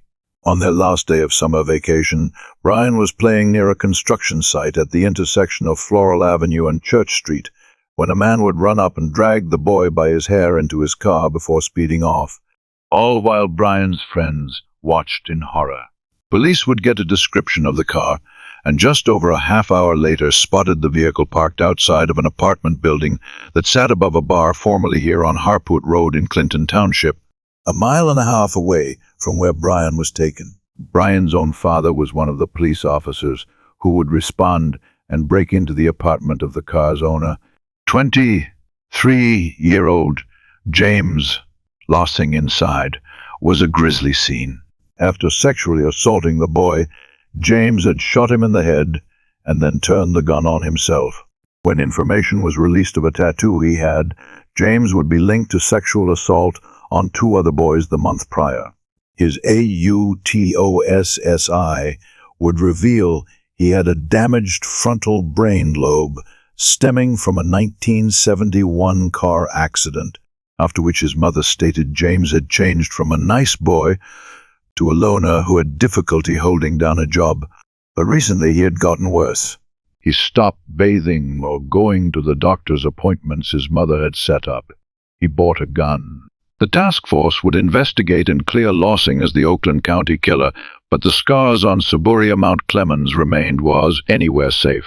By December of that year, the OCCK task force had logged over 14,000 tips, and the computer systems donated by Hewlett-Packard were full, requiring police to delete thousands of older tips to make space.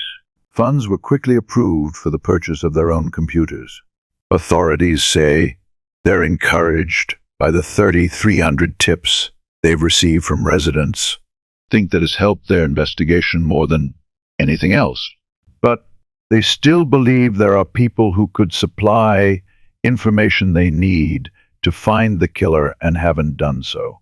Yes, I believe that there's someone out there that has knowledge that could tell us, and I don't know for what reason why they're holding back, but a special task for us investigating the crimes has been added for 3 months now, taking calls, tracking down leads. The FBI says it's the largest of its kind ever assembled, and still all local policemen, FBI agents, and state police involved have been unable to find the man they believe has murdered the 4 children. Based on new information, police say they intend to draw up a better composite sketch of the suspected killer, one that will be closer than this to what he actually looks like. They also say a second person may have been involved in the murder of the last child. We're looking for a person who is a white common worker, above average intelligence, someone that you would not think abnormal if he drove through your neighborhood. In February 1978, a new composite sketch would be released, and arrest would finally be made in one of the suspected cases. After seeing her case mentioned on the news as part of a 2-year anniversary, ex-con Gary Crowell would recall an interaction that had taken place 3 months after the murder of Cynthia Cadio. Gary had run into his old friend Robert England. While the two are serving time in a prison farm, considered much easier than a regular prison. Gary was confused when Robert asked for his help in escaping, but England stated he had been questioned the murder of a girl and was afraid that his accomplice, Raymond Heinrich Jr., would turn him in for immunity. England had stated how the 2 men, along with a by-then-deceased biker friend, had been driving around Roseville when they decided to adopt the young girl. With this information, police were able to track down the escaped prisoner and charge him with Cynthia's murder. Though he initially confessed and named Heinrich as an accomplice, England would recant, forcing the state to drop charges against Raymond and Robert. England would be solely convicted on the murder, a crime for which he is still in prison. For Ray, Heinrich would die a freeman in 2024, 1 month after his arrest. Another break would come when Oliver Rhodes Andrews would confess to the murder of Sheila Schrock. While imprisoned in Virginia for the shooting of a police officer, he was being questioned in over 200 burglaries across multiple states, and jewelry matching what had been taken from the Schrock house was found to have been in his belongings. All Rangers would receive a life sentence for her murder, but was released in 2020 after serving 41 years. With their convictions and Jane Allen's having her own unrelated suspect, the task force settled on just the 4 cases as being likely linked, and they compiled their evidence. Christine Halleck and Jill Robinson were both abducted on Sunday. Mark Stevens and Tim King were taken on a Wednesday. All were taken from public areas, such as parking lots. While held captive, they were at least moderately taken care of, being kept out of the cold, fed, and allowed to use the restroom.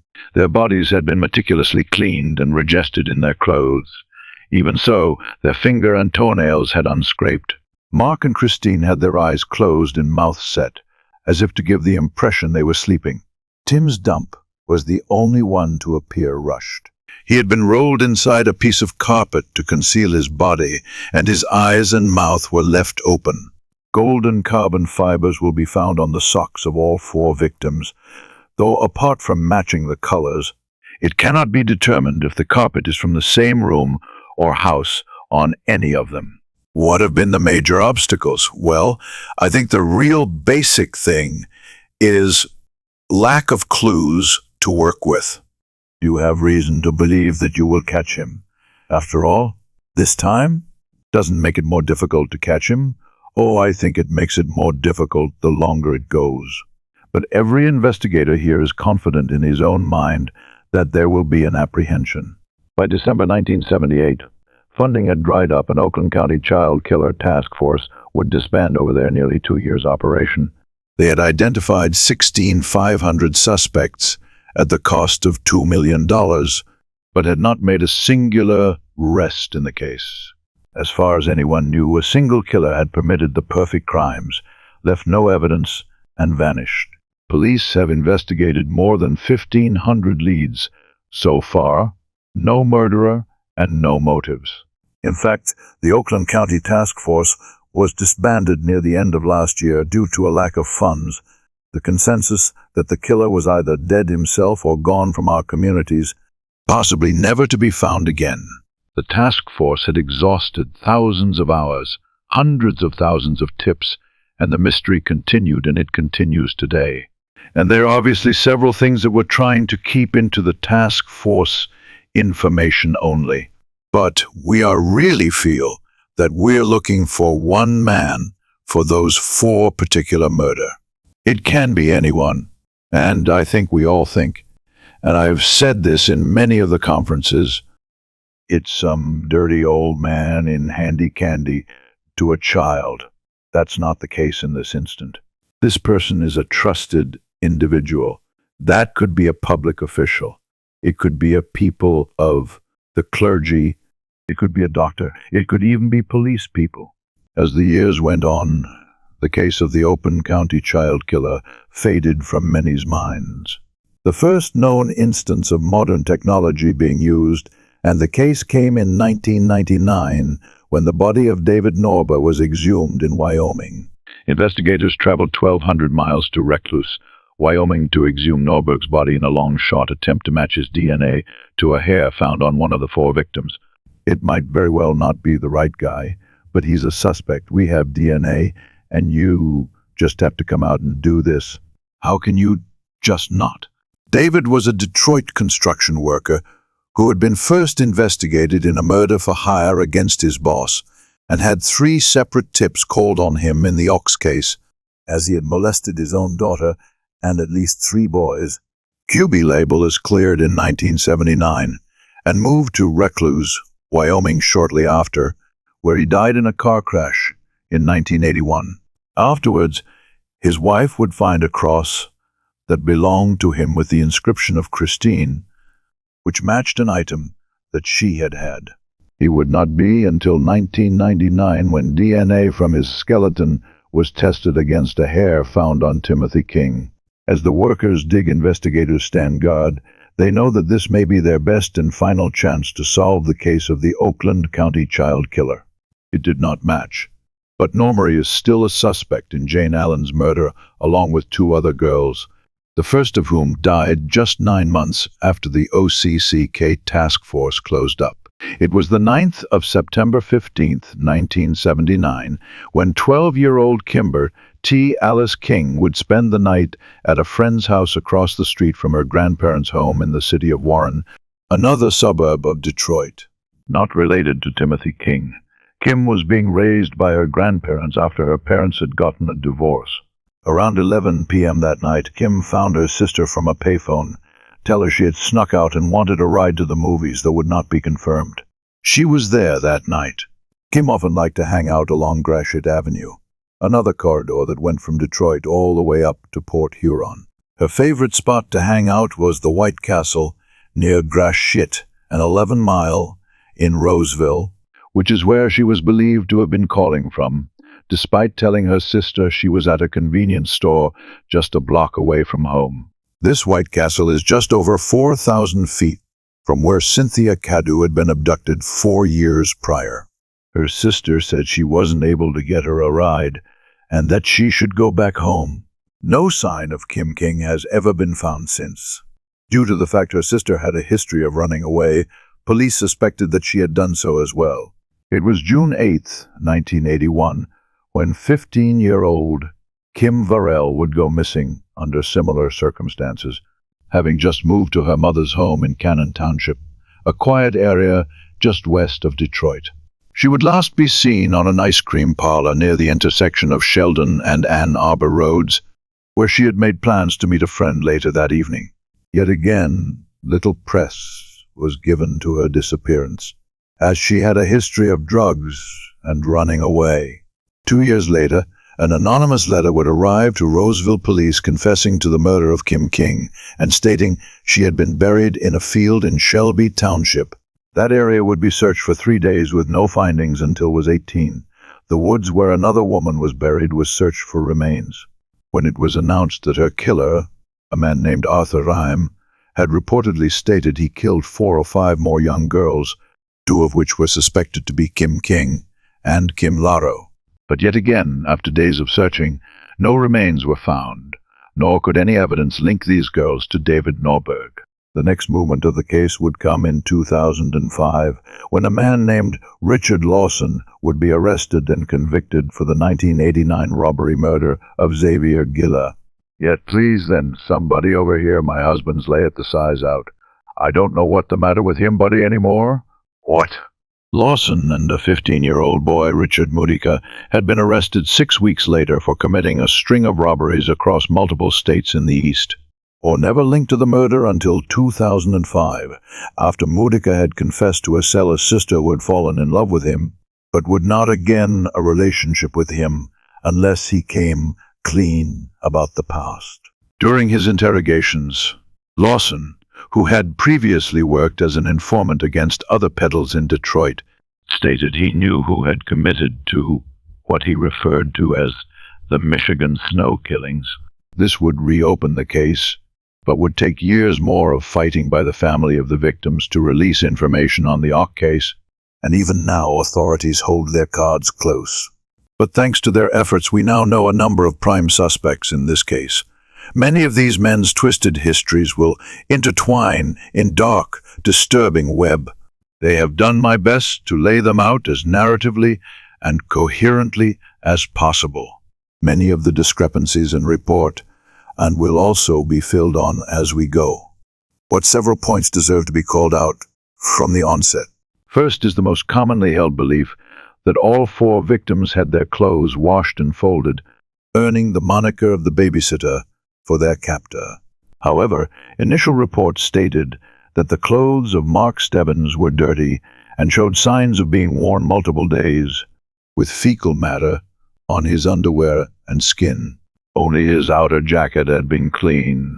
It was also stated that, apart from jail, none of the victims showed any sign of abuse. Mark Stebbins had 2 wounds to his head that had begun to heal by the time he was killed. Their impressions had been theorized as being from the butt of a shotgun. Christine's autopsy states she had a scrape on her pinky finger knuckle, and her nose and left cheek had bruises. Tim King's mouth had been scraped up, and there was a fresh bite mark on his tongue. His forehead had multiple small abrasions of believing it to come when he was dropped in the ditch. This case, like the dispute of if the girls were sexually assaulted, shows reports redacted or updated to change backs. In a recorded interview at the task force It clearly states that the public would be told no semen was found in Christine to help the investigation. To date, it has never been mentioned if that scene was ever tested using new methods, nor do investigators dispute the stories the girls were not sexually assaulted. At the same time, one can question the validity of the original findings when they learned the story of then Oakland County Medical Examiner Robert Sillery. Even when Mark Stevens had been found, reports state law enforcement did not want him to conduct the autopsy, as it was known throughout law enforcement that he was an alcoholic, even reportedly performing post-mortems with a bottle in hand. In 1981, Sillery had his medical license revoked as he had been found incompetent to perform his job, along with incidents stating he had performed full autopsies when he had not, stating murder. Victims died of natural causes and was discovered to have taken money from a drug company to falsify a report on someone believed to be overdosed on their drug. In all, he was found with falsified 919 autopsy reports. This was the man who conducted 2 of the 4 autopsies. Long before Jeffrey Epstein operated his island, there was Brother Paul's, owned by Francis D. Sheldon. North Fox Island in Lake Michigan is an 820-acre island off the shores of the Leland Peninsula in northern Michigan. Francis, or Frank as he was known, was an oil and real estate businessman and philanthropist, donating generous sums to several boys' organizations around the Detroit area. But there was a dark side to Sheldon, who was a contributor to Better Life magazine, which was a pre-internet way for child predators to meet in trade materials. It was through Better Life that Sheldon met another predator, gym coach and magician Jerry Richards. Richards had been looking to start a boys' camp, and when he met Sheldon, the 2 formed Brother Paul's Children's Mission under the guise of a religious organization, providing underprivileged boys a chance to experience a summer camp. These men were actually getting paid by the government to film or photograph their sexual assaults of children while they were on the island. The nature camp for boys aged 6 to 17 would operate for nearly 2 years before it finally came forward. What really took place on North Fox Island? Jerry Richards would be arrested on July 23, 1976, while Frank Sheldon would flee overseas with his millions of dollars, escaping any justice until his death in 1996. Richards would confess he had destroyed all of Sheldon's files in his home, including records of who visited North Fox and of illicit underage material. The investigation have led authorities to breaking up 2 other similar operations in Louisiana and Tennessee, but by their own statements, they'd only scratched the surface of this dark network. Richards would be getting interested for underage material in 1988 and took his own life a decade later. Many powerful men had ties or visited North Fox, one of which was Christopher Bush, the son of General Motors executive Harold Lee Bush. As Brother Paul's was being broken up, police found 8 rolls of film shot on the island in the possession of Bush, a 25-year-old with a history of incidents involving children that had always gotten away with it due to his parents' money. On January 25, 1977, a man named Gregory Green was arrested in Flint for criminal sexual conduct against a number of boys.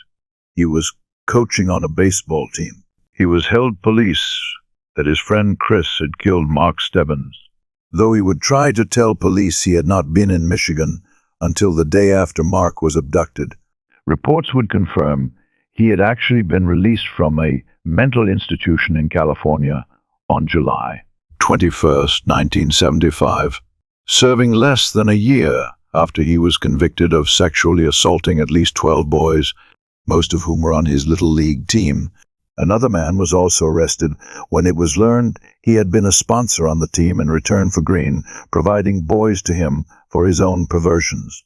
In at least 2 incidents, Green had choked the boys to keep them from telling, one of which the boy passed out, uncertain. If he was dead, Green would burn him several times with a cigarette before dropping his body off on the lawn of a hospital and phoning them from a payphone. Fortunately, the boy recovered and told police who had did it. Psychiatrists noted Greg was a skilled manipulator, and after his 1977 arrests, they discovered photos of boys' and girls' panties were in his car and would arrest Bush in Alma, Michigan, where he was operating a tavern his father had funded. Bush would speak openly about his habits, saying he'd come down to Oakland County to pick up children and take him to his cabin up north. He stated he and Green had fantasized about kidnapping the boys, one going to work while the other stayed home to watch the child, and even stated he had brought a boy to Hartfield Lanes and 7 to 11, where Christine was last seen as part of the Big Brother program. He had been in. A nephew said Bush took him to the Hunter Maple Pharmacy parking lot and said, "This is where the King boy was taken." In possession were shotguns, elicited child material and ropes. Hugely guilty of 4 counts of CSC against children, but would be allowed out on parole. His only requirement to see a psychiatrist. Green, meanwhile, was sentenced to life imprisonment. The task force was so certain these 2 men were involved that when they were given polygraphs, the county prosecutor came certain he would be issuing charges, but to everyone's surprise, both passed. Though polygraphs are no longer the trusted source there was thought to be in 1977, if you passed, you're cleared. And the book was closed on Bush and Green. It was Monday, November 22nd, 1978, when police were responded to the Bush family home. Newspapers 3 days old had piled up outside, and Chris was to have had the door open for their maid to come in while his parents were away in Europe. Inside, officers discovered Chris in his upstairs bedroom dead from an apparent self-inflicted gunshot to the head. Amongst the room, some very damning evidence was discovered. A pile of ropes with red stains lay on the floor. A single shotgun shell was left on the desk. But the most disturbing find would be the sketch of a young boy tacked on the wall. When compared to the sketch of Mark Stebbins that had been circulated, is eerily similar. Many have questioned the version of events. Bush had a 0.4 to 1% blood alcohol content, which is just over the lethal limit for half of the adult population. According to the American Medical Association, no gunfire residue was found on his hands. The way he would have had fire rifle would have been in an awkward position. There was also less than a tablespoon of blood found around him. Was he shot elsewhere and staged with these items to appear like the suspect? In 2011, it would be released that white animal hair had been found on all 4 victims, and noted the Bush family owned a white terrierback. In 2008, the police had searched the former Bush home for trace evidence to match, results of which are unreleased. In November of 2008, police did search this property in Bloomfield Village. They vacuumed air ducts and combed through the home for hair and fibers. Christopher Bush once lived here with his wealthy parents, and it's here that he killed himself in 1978. They would state, however, that a hair on Christine Malik had been tested and matched that of James Vincent Gunnels in 1977. Donalds was a 16-year-old boy who had been molested by Chris Bush when he was younger, and was now bringing other young boys to men in Flint, and was hanging out with Bush and Green. He, like others, stated the Bush's mother had offered him money to keep quiet about her son's misdeeds, now serving time in prison himself on drug charges. When Gunnels was given a polygraph about Christine's murder, he would completely fail. In the time since he was released, Gunnels would repeatedly deny any involvement, while also stating the decades of drug use had hindered his memory. But on a recorded phone call to his sister, he would say, quote, "I wasn't there when it happened." For the first time ever, a DNA link between someone and the Oakland County child killer case. A man who is still alive walking the streets. A man the defenders recently caught up with while hidden cameras were rolling. Since breaking a story, the defenders have repeatedly asked Gunnels for interviews. Each time he's refused, so we headed out with hidden cameras rolling to find out more about the man who is the best lead in the 35-year-old murder mystery. We'd find Gunnels out riding his bike after being released a few months back from prison following a series of break-ins. Robbers and Carth that he lives in Kalamazoo now, and on this day he's out looking for a job. He stops for a smoke break at a local REREC center and continues on.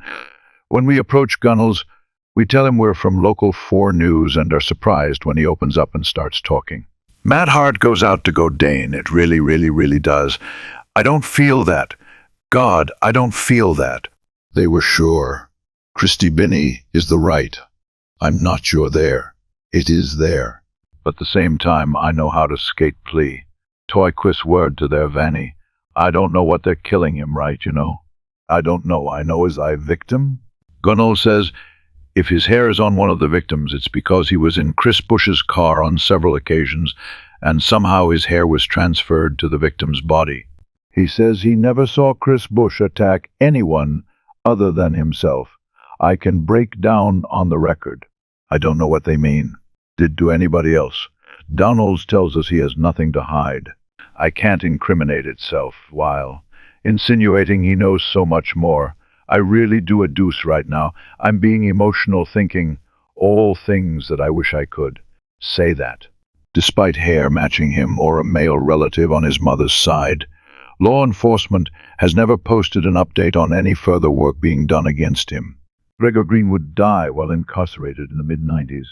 He's reported to have told his cellmate he had been involved with men who killed children, and his brother told investigators when he was cleaning out the Flint home that Greg and his father lived in, he discovered a hidden room and the attic that had carpet and paneling large enough for two people to stay inside. No documentation exists to support if this room was ever investigated by police. In recent years, dozens of men and women have come forward stating Chris Bush had attempted to abduct them as children. One man who was a victim of the two men stated that they had shown him photographs of what appeared to be Tim King tied up in the back of Bush's vehicle, and that the men had discussed selling this boy to another acquaintance, Ted Lamborghini, who we will be discussing shortly. This man also said that Bush and Green had asked him to act as a lure for them to approach children so they could watch and decide if they wanted them. In 2007, information that a man who would polygraph Bush for another murder would come out that while asking in that case, Bush made comments protected by attorney-client privilege that he had not committed that murder, but hinted at his involvement in others. The FBI has stated that all their files on Francis Sheldon and Christopher Bush were destroyed in a flood.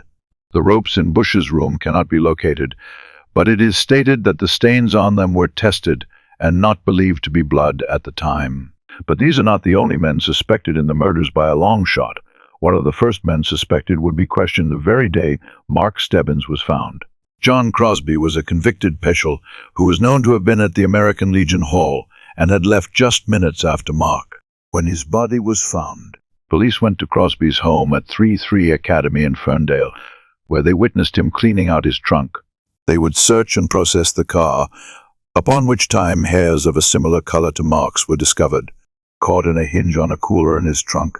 He was kept under 24-hour surveillance for a while. But that September he was arrested when he began rubbing himself against two young girls in the line of a Dairy Queen in Ferndale. He would die in 2003. Another suspect who met a suspicious death just after the murder stopped is that of art dealer and Reverend John McKinney, owner of the Birmingham Art Gallery, which formerly sat directly across the street from the Birmingham Fire Department, where the original OCCK task force was set up. McKinney would last be seen having dinner on the night of September 19, 1977. He was expected to attend an Art Dealers Association meeting at 7 p.m., but did not show up.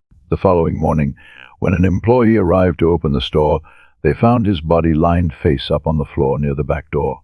Over the course of 30 to 60 minutes, someone had beaten McKinney throughout the building, breaking his nose and jaw, as well as severely bruising around his chest, head, and genitals, until they finally shot him, execution style, right on the interior side of the back door. Police would note that the only thing appeared to have untaken was a fiber wall hanging, but there was no sign of a break-in. They also could not identify the woman whom McKinney had been eating dinner with, who was someone that his wife or any associated with him recognized. Though his home was only 3 miles away from the gallery, John had an apartment on the second floor, which he was noted as staying infrequently over the past year or so. At the time, it simply appeared to be a random murder, and police stated his death was in no way connected to the child murders.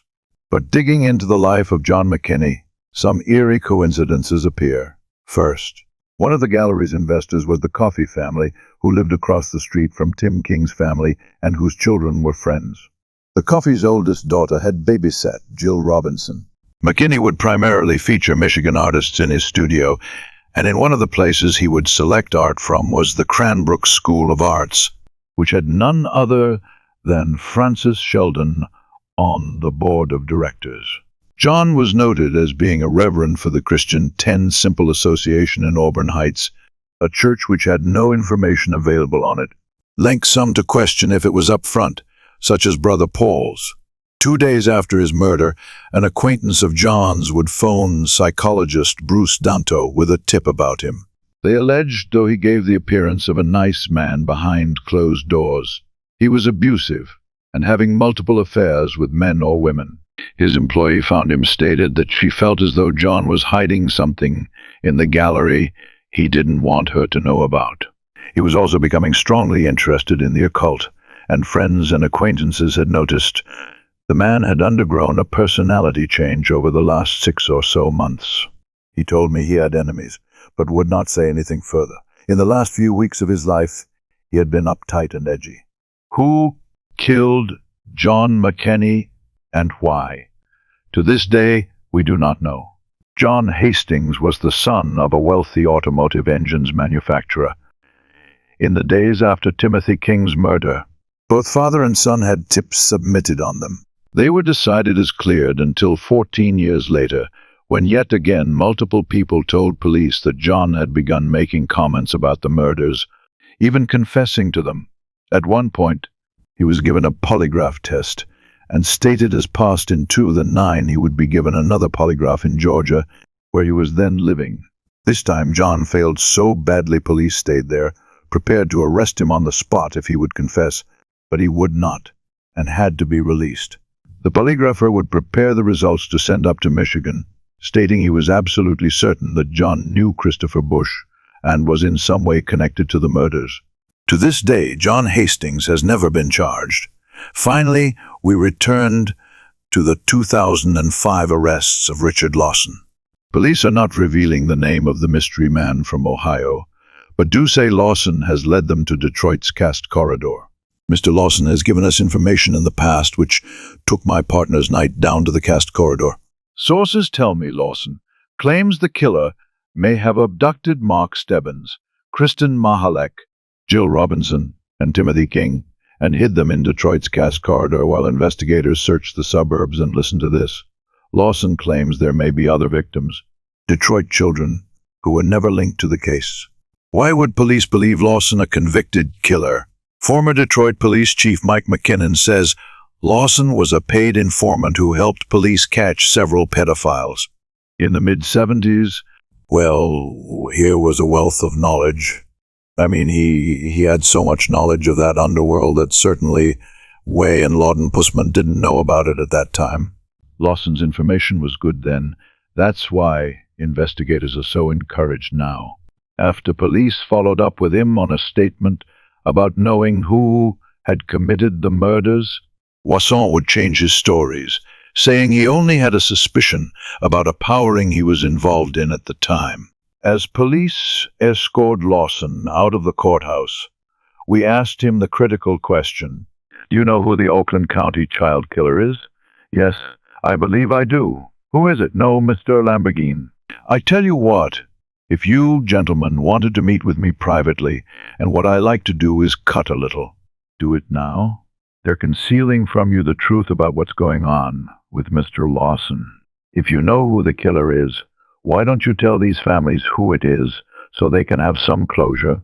Sir, I'll be glad pulling at their boys' night out. The men would come to the basement of armament of Ted Lamberdine on Porter Avenue in the southern area of Detroit, where they would bring young boys to have their way with. Lawson would also state they brought girls to perform oral sex on the boys, but the men themselves were only interested in assaulting the boys. After school, Ted had enlisted in the Navy, but was dishonorably discharged for homosexual activity. He began working for Ford Motors, during which time he fell in with the boys' club operating out of Cast Corridor. We've discussed this seedy area of Detroit previously, and also unsolved Big Flip murders, which seemed to end just 4 months before Mark Stebbins was killed in 1980. Lamborghini would get a job transfer to Cleveland for his workplace and began renting his Detroit apartment out to Richard Lawson. Based on the 2005 testimony of Richard, police would arrest Ted where he was currently living in Parma Heights, Ohio. His apartment was described as meticulously clean, to the point it didn't even look like someone lived in it. No food was in the entire house, and his clothes were spaced out evenly. Lambergan would admit he had assaulted children, but denied the murders. He would agree to a polygraph test, which he failed. Again, refusing to confess, he replied only with, "I've been forgiven, I did." Can you tell me why the police and the FBI are interested in you now? Do you know anything about those murders? Can you tell me why you've plugged a polygraph scared? 2 of the boys' club victims testified while they were assaulted. Their faces were shoved down into the sofa so they couldn't breathe, sure they would die. Afterwards, Ted would force the boys to take base to wash away any evidence. He would be given 3 life sentences for 15 CSC counts and was offered a plea deal. If he agreed to do another polygraph test, his sentence would be changed just 15 years, and he would be moved to another facility under a new identity and under non-sexualated charges. He refused. Yes, Lamborghini is a suspect in the Oakland County child killer case. Mr. Lamborghini is our most promising a suspect at this particular time. Very little exists on the other 3 in the ring. Robert Moore operated a bike shop and rented apartments around Casts while breeding pit bulls to fight. He would die of a heart attack in 1996. Reportedly, his pit holes would eat his corpse before he was found. I can find no photographs of Robert Schuller or James Tippett. Schuller had been convicted of CSC in 1982, while Tippett had 1 sexual charge against him in the 1950s. Both were deceased by tooth and 5 Ted. Lamborghini's DNA was run against the hairs found in the victims, but did not match. It would not be till 2012 when those hairs finally received a hit. The Local Point News begins right now with a breaking news alert. Finally, a break in the case that's had investigators baffled for 36 years. A stunning new development today in the Oakland County child killer investigation.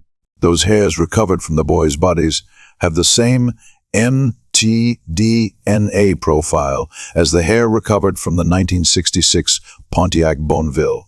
And now the search is on for this new suspect. Let me show you this 1966 Bonneville. It was a car like this that was driven by a man named Arch Sloan. Today, at a press conference, prosecutor Jessica Cooper said that a hair found on Timothy King's body, a hair found on Mark Stevens' body, and a hair found in Mr. Sloan's car are all matches.